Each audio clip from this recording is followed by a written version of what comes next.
Hello అండి. నమస్తే. నిన్న మా చెల్లి వాళ్ళ ఇంట్లో వాళ్ళ కొడుకు బర్త్‌డే అండి. అయితే ఒక 20 మందికి బిర్యానీ వండడంలో 2 కుక్కర్‌లు వండామనమాట. ఒక కుక్కర్‌లో మాడకుండా వచ్చింది. ఒక కుక్కర్ ఇలా మాడిపోయింది. ఎంత గీకినా రాలేదు. దానికి ఏం చేయాలంటే స్టవ్ మీద పెట్టుకొని నీళ్ళు ఇలా వేసుకోవాలండి. ఇలా ములిగేంతగా ఎంతవైతే అయితే మాడిందో అంతవరకు నీళ్ళు ములిగేటట్టుగా వేసుకొని దాంట్లో ఒక స్పూను బేకింగ్ సోడా ఉంటుంది కదా!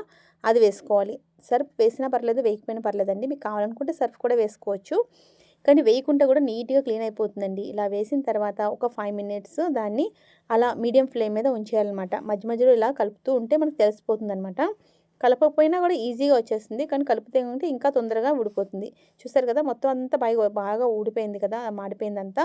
ఆ తర్వాత ఏం చేయాలంటే మనం నార్మల్‌గా సామాన్లు ఎలా అయితే కడుక్కుంటామో విమ్ బార్‌తో అండ్ ఐరన్ స్క్రబ్బర్ పెట్టుకొని నీట్‌గా ఇలా క్లీన్ చేసుకుంటే చాలా చక్కగా క్లీన్ అయిపోయిందండి. అస్సలు కష్టపడకుండా చక్కగా క్లీన్ అయిపోయింది. మరి మీకు ఈ టిప్ నచ్చితే గనక ఫాలో చేయండి. అండ్ వీడియో నచ్చితే like, share and subscribe. Thanks for watching.